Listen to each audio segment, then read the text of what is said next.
Now, at the dawn of video games, stories were the last thing that anyone was actually interested in. All we cared about was racking up points, blowing up spaceships, and saving the princess. But in this modern world, it seems like every game franchise focuses on world-building, complex backstories, and intricate narratives. And since gamers have become so emotionally invested in these stories, the developers do all they can to keep things interesting. And that sometimes means pulling twists that seem like they have come out of nowhere. So let's take a look at them. As I'm Jules, this is WhatCulture.com, and these are 10 revealing video game moments that came out of nowhere. Number 10. Cole Phelps' affair. L.A. Noire. In L.A. Noire, you play as Detective Cole Phelps, a decorated cop who quickly works his way up the ranks of the police force after stumbling upon a massive conspiracy in the city. And throughout most of your playthrough, Phelps seems to be the only straight cop in Los Angeles. Sure, he's brash and confrontational, but he's a Boy Scout who does everything by the book. Because of his uncompromising integrity and unwavering loyalty to the cause, you really believe that Phelps is an upstanding guy. But late in the game, Phelps' career takes a nosedive after his affair with a German mistress is exposed. Because this story takes place immediately after World War II, the fact that Phelps, according to his detractors, slept with the enemy has him labeled as a traitor to his country. When you see how heartbroken his wife is after she kicks Phelps out of the house, you can't help but feeling like our so-called hero betrayed you as well. For all of his faults, we never thought that he would do something this heartless and this stupid, especially when he was so close to closing the biggest case of his career. Number 9. Mr. Blonde's identity. Perfect Dark. Perfect Dark follows a secret agent called Joanne Dark, who is tasked with stopping NSA Director Trent Easton from using alien tech to take over the world. Now, Perfect Dark has quite a few moments that left us completely blindsided, finding out that the doctor you're supposed to be protecting is an AI unit, teaming up with an extraterrestrial called Elvis, discovering that every level has a hidden slice of cheese in.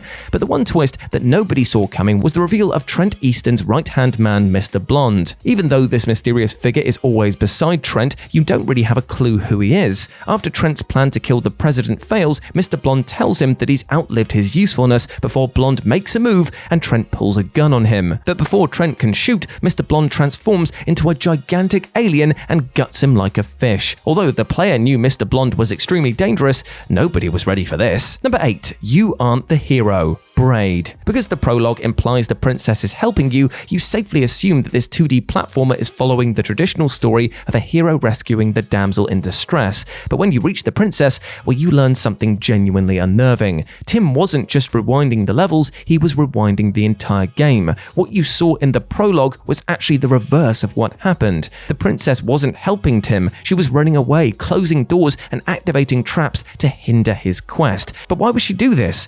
Well, it's because Tim isn't the knight in shining armor we thought he was. He's a stalker, or somebody the princess wants to get away from no matter what. Imagine if you learned that Mario had been creeping on Princess Peach for years. Imagine if you found out the hero from The Legend of Zelda was a sexual predator. You would feel betrayed, ashamed, and disgusted beyond measure. Sadly, that's how everyone felt after learning the truth about Braid's supposed hero. Number 7. Clayface. Batman Arkham City. After the Joker learns he's dying, the demented jester decides to go out with a bang and devises a convoluted plan to destroy Batman's life. Although Batman does all he can to stop the Joker's plans, he knows that there's something the Clown Prince of Crime isn't telling him. Because Batman's arch nemesis always has an ace up his sleeve, we know that the Joker has definitely got something else planned. And just before the climax, Ra's al Ghul impales the Joker with his sword, seemingly killing him. But to Batman's astonishment, as well as the players, the Joker stands back up, maniacally cackling. With little warning, the Joker mutates his body, revealing his true identity to be that of Clayface. The Joker then explains that his appearances throughout your mission were of Clayface, who took on the Joker's likeness in order to play the role of a lifetime. Like the best twist, this revelation leaves an impact because you feel like you should have seen it coming. If you used detective mode while facing the Joker earlier, you would have noticed that he had no bones since he was made out of clay. Another small but crucial moment is when Harley Quinn mentions how she can't tell which Joker is the real one.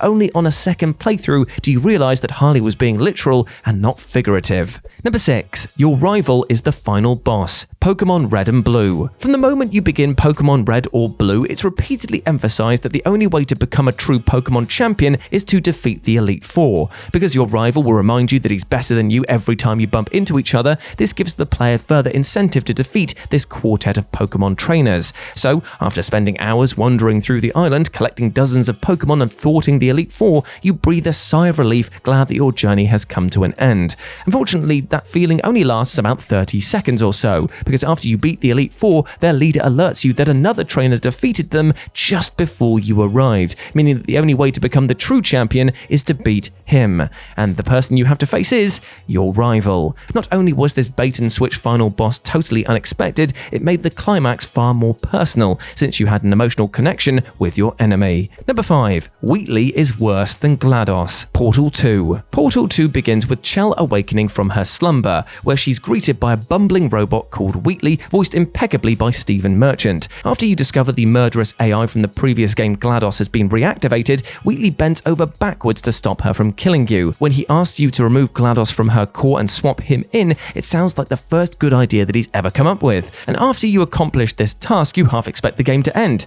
now that the danger has been taken care of. But after Wheatley takes over GLaDOS's body and obtains full control of the complex, he becomes consumed with power and tries to kill you. Due to Stephen Merchant's light-hearted manner and friendly banter, you never had the slightest inkling that Wheatley would ever try to hurt you, not to mention become the main villain. Number 4. Time has reset more than once. Mortal Kombat 11. In this installment, the time-altering Titan Kronika concludes that the realms will collapse into themselves, compelling her to reset the entire multiverse. When Raiden tells her that he will find a way to stop her, Kronika reveals that she has already reset the timeline more times than she can count. Raiden realizes that the only way to defeat Kronika is if he teams up with Liu Kang. Because Kronika is aware of this, she has manipulated every timeline so Raiden and Liu Kang always find themselves at odds, forcing the deity to always kill his champion. Not only was this a fantastic twist, but it helped redeem Raiden after he seemingly committed an unforgivable act.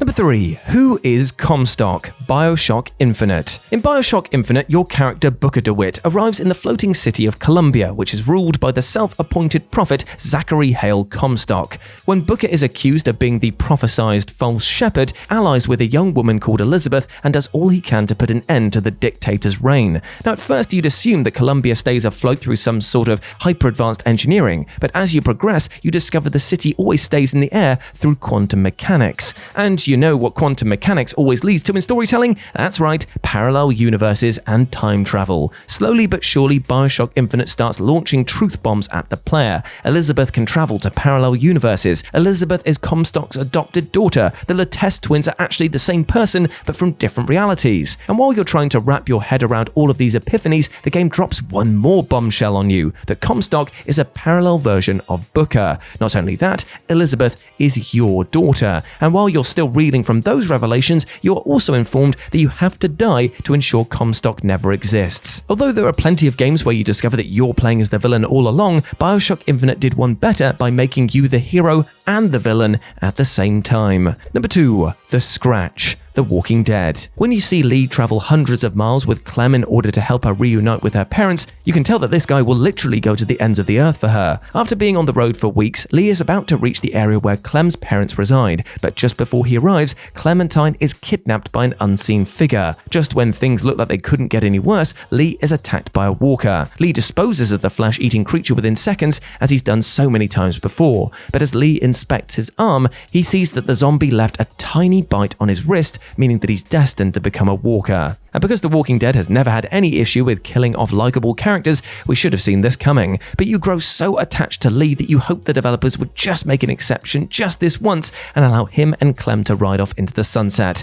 But sadly, this wasn't meant to be. And number 1, The Huddle. Inside. Inside follows an unnamed boy who's trying to access a research facility while being hunted by mysterious guards. Because the building is filled with mind control equipment and zombie-like humanoids, it seems that the facilitators are conducting an experiment to brainwash humanity. Because there's no dialogue Inside, it's clear that the developers didn't want to spell anything out, allowing the player to interpret the plot any way they saw fit. But whatever way you interpret the climax of this game, well, it's pretty messed up regardless. After you are about to reach the end of your arduous journey, you enter a water chamber where you discover the Huddle, a malformed blob composed of human limbs. As unsettling as this creature looks, what happens next is even more disturbing. Upon entering the globulous creature, you must use the Huddle's body to escape from the facility. Although it's never explained what this deformed organism is exactly, many believe the Huddle has been controlling the boy throughout the entire game, compelling him to enter the facility to free him from his aquatic prison. It's not known whether this creature is wicked wicked or benevolent, nor whether the scientists intend to use it for good or evil, but what is known is your character was manipulated from the beginning and was never truly in control of their actions. And there we go, my friends. Those were 10 revealing video game moments that came out of nowhere. I hope that you enjoyed that, and please let me know what you thought about it down in the comment section below. But before I go, I just want to say one thing. I hope you're treating yourself well with love and respect, my friends, because you deserve all of the best things in life, alright? And do not let anything or anyone else tell you otherwise. That is a reveal that should not come out of nowhere, because I say it at the end of all of my videos, and I still mean it even to this day, that I just want the best for you, alright? So go out there and absolutely smash it today, you big ledge. As always, I've been Jules. You have been awesome. Never forget that. And I'll speak to you soon. Bye.